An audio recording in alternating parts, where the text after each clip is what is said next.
Public হেলথকে career হিসাবে বেছে নেওয়ার পরে একটি কথা প্রায় শুনতে হয়, ভাই কেন পাবলিক হেলথ, কেন আপনি পাবলিক হেলথকে ক্যারিয়ার হিসাবে নিচ্ছেন?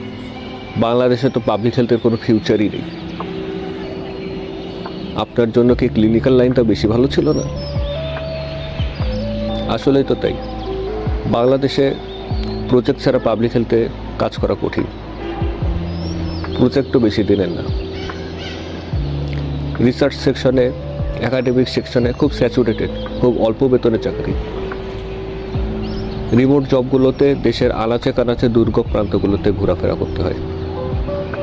বাংলাদেশের আনাচে কানাচে ঘুরতে ঘুরতে দিন শেষে এমন কিছু মুহূর্তের সাক্ষী হই, এমন কিছু প্রাকৃতিক সৌন্দর্য আমাকে বিমোহিত করে যে মনে হয় এটাই পাবলিক হেলথের সার্থকতা। এই মানুষগুলোর কাছে কাছে যাওয়া, এই মানুষগুলোর সমস্যার কথা শোনা, হেলথ সেক্টরের গোড়ায় গিয়ে তাদের অসহায়ত্বের গল্প শোনা, এই যে নির্মল সৌন্দর্য, এই যে প্রাকৃতিক সৌন্দর্য, মনে হয় এগুলোর জন্যই পাবলিক হেলথে এসেছি আমি। এগুলোর জন্যই বেঁচে থাকা।